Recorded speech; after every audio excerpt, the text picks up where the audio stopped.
ನಮಸ್ಕಾರ ಎಲ್ಲ ಆತ್ಮಬಂಧುಗಳಿಗೆ. ಪಿರಮಿಡ್ ಯುಗ ಪುಸ್ತಕದ ಸ್ವಾಧ್ಯಾಯವನ್ನು ನಾವು ಮುಂದುವರಿಸ್ತಾ ಬರೋಣ.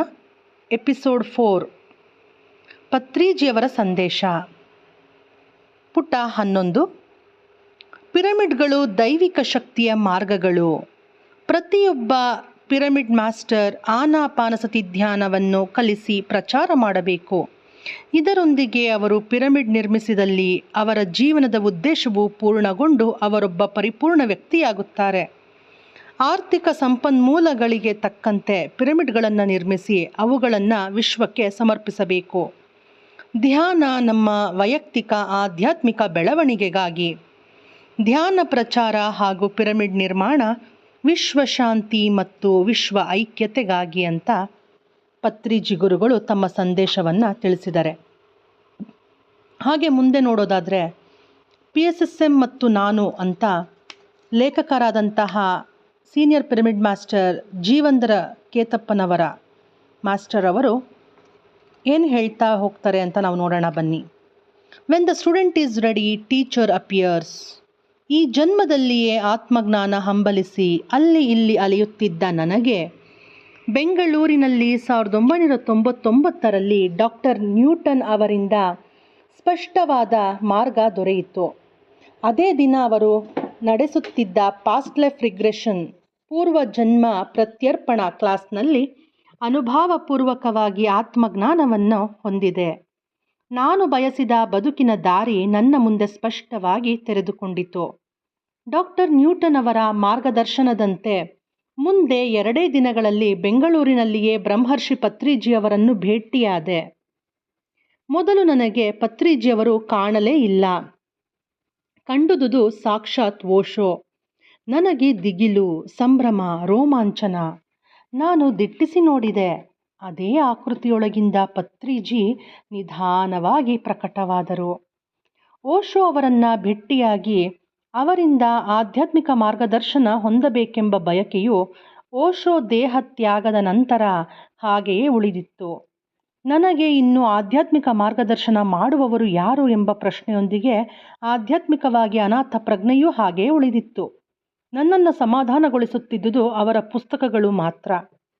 ಬ್ರಹ್ಮರ್ಷಿ ಪತ್ರಿಜಿಯವರನ್ನು ಕಂಡ ಕ್ಷಣವೇ ನನ್ನ ಆತ್ಮ ಕೂಗಿ ಹೇಳಿತು, ಇವರೇ ನನ್ನ ಗುರುಗಳು ಎಂದು. ತಕ್ಷಣವೇ ನನ್ನ ಹುಡುಕಾಟ ಕೊನೆಗೊಂಡಿತು.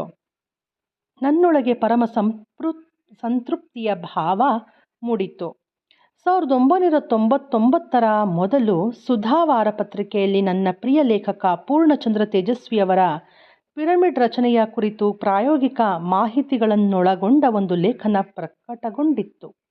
ಅದರಂತೆ ಪಿರಮಿಡ್ ರಚಿಸಲು ಪ್ರಯತ್ನ ಮಾಡುತ್ತಿದ್ದೆ. ಅದು ಹಾಗೆಯೇ ಉಳಿದಿತ್ತು. ಈಗ ಅದು ಸಾಕಾರವಾಯಿತು. ಚಿಕ್ಕೋಡಿಗೆ ಬಂದ ಮೇಲೆ ಧ್ಯಾನದಿಂದ ಹೀಗೆ ತಕ್ಷಣ ಆತ್ಮನ ಅನುಭವವಾಗುತ್ತದೆ ಎಂದು ಕೆಲವು ಮಿತ್ರರಿಗೆ ಹೇಳಿ ನೋಡಿದೆ. ಯಾರಿಗೂ ನಂಬಿಕೆ ಬರಲಿಲ್ಲ. ಮನೆಯಲ್ಲಿ ಮೊದಮೊದಲು ಹೆಂಡತಿಯ ಎದುರಿಗೆ ಧ್ಯಾನ ಮಾಡುತ್ತಿರಲಿಲ್ಲ. ಎಲ್ಲಿ ಸ್ವಾಮಿಯಾಗಿ ಹೋಗುತ್ತೇನೆಂದು ಹುಯಿಲೆಬ್ಬಿಸುತ್ತಾಳೋ ಎಂದು. ಮತ್ತೊಮ್ಮೆ ಬೆಂಗಳೂರಿಗೆ ಹೋದಾಗ ಚಿಕ್ಕಬಳ್ಳಾಪುರದ senior most pyramid master Shri Yarri ಸ್ವಾಮಿಯವರಿಗೆ ಭೇಟಿಯಾದೆ. ಅವರು ಶ್ರೀಶೈಲಂ ಟ್ರೆಕ್ಕಿಂಗ್ ನಾಳೆ ಇದೆ, ನೀನು ಬರುತ್ತೀಯಾ ಎಂದು ಕೇಳಿದರು. ನಾನು ಜೊತೆಗೂಡಿದೆ. ಬ್ರಹ್ಮರ್ಷಿ ಪತ್ರಿಜಿಯವರು 3 ದಿನಗಳ ಟ್ರೆಕ್ಕಿಂಗ್ ನಂತರ ಶ್ರೀಶೈಲದಲ್ಲಿ ಸತತ 4 ಗಂಟೆಗಳ ಧ್ಯಾನ ಮಾಡಿಸಿದರು. ಅಲ್ಲಿ ಸ್ಪಷ್ಟವಾಯಿತು, ನನ್ನ ಜೀವನದ ಉದ್ದೇಶ ಸಾಕ್ಷಾತ್ ಶ್ರೀಶೈಲನಾಥನಿಂದ ಧ್ಯಾನ ಮತ್ತು ಶಾಖಾಹಾರಗಳನ್ನು ಪ್ರಚಾರ ಮಾಡುತ್ತಾ ಭೂಮಂಡಲ ಸುತ್ತುತ್ತಿರಬೇಕು ಎಂಬ ಸ್ಪಷ್ಟವಾದ ಶಿವನ ಸಂದೇಶ. ಆ ಕ್ಷಣದಿಂದ ಈ ಜೀವನ ಶಿವನ ಆಣತಿಗೆ ಸಮರ್ಪಿತವಾಗಿದೆ. ಬರಿದಾದ ಬದುಕನ್ನು ಆತ್ಮಜ್ಞಾನ ಸಂಪತ್ತಿನಿಂದ ತುಂಬಿ ಜೀವನಕ್ಕೊಂದು ಸ್ಪಷ್ಟ ಉದ್ದೇಶ ದೊರೆಯುವಂತೆ ಮಾಡಿದ PSSM ಸಂಸ್ಥಾಪಕರಾದ ಬ್ರಹ್ಮರ್ಷಿ ಪತ್ರಿಜಿಯವರಿಗೆ ಅನಂತಾನಂತ ಆತ್ಮಪೂರ್ವಕ ನಮನಗಳು. ಈ ಕೃತಿಯ ಮೂಲಕ ಸ್ಫಟಿಕದಷ್ಟು ಸ್ಪಷ್ಟವಾಗಿ ಒಂದು ಮಾತನ್ನು ಘೋಷಿಸುತ್ತಿದ್ದೇನೆ.